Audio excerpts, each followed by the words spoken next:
Imagine standing in front of a massive, crumbling house with broken windows and an aura that screams, "Turn back before it's too late." This was the infamous Winchester house, a place whose reputation preceded it. But let me take you back to the beginning so you understand why this isn't just any abandoned house.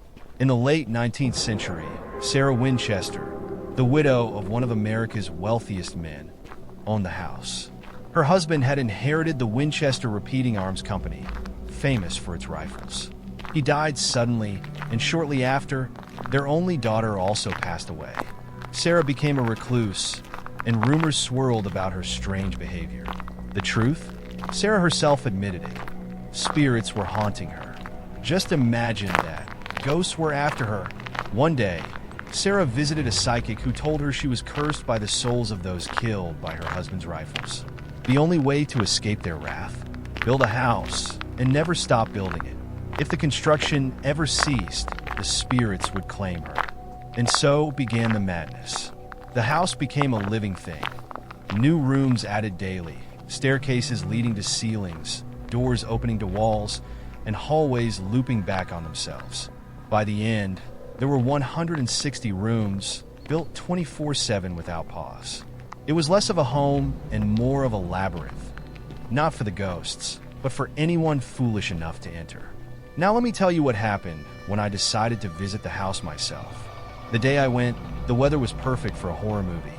The wind howled, trees swayed ominously, and the entire atmosphere felt like a warning. As I stepped through the rusty iron gates, which groaned like a dying animal, a chill swept past me, as if the house itself whispered, "Welcome." Inside? Oh, it was terrifying. The wooden floors creaked with every step, playing a ghostly tune, almost as if they were saying, "We've been waiting." The first room I entered was full of mirrors, but these mirrors were not ordinary. When I stood in front of one, my reflection stared back at me with darker eyes and an unsettling grin. I bolted out of that room, but the feeling of being watched stayed with me.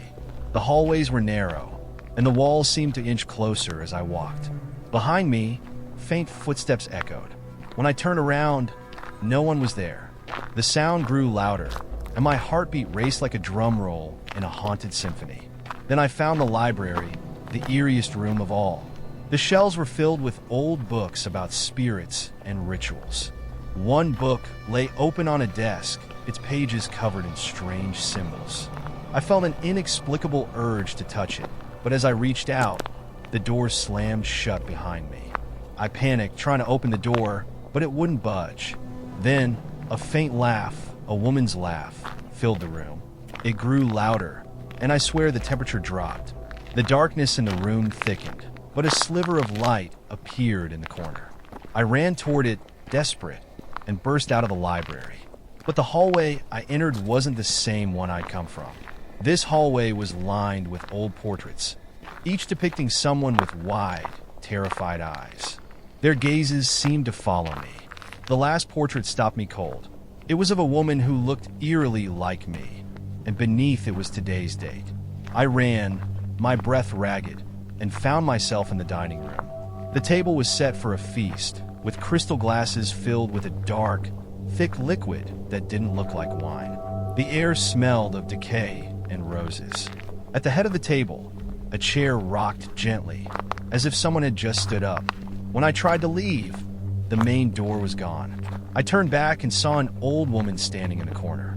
Her hair was white, her clothes from another era. She stared at me, her smile freezing my blood. In a calm, chilling voice, she said, "This place isn't for you. Leave before it's too late." I didn't wait. I ran and somehow found myself outside. When I turned to look back, the house, it was staring at me.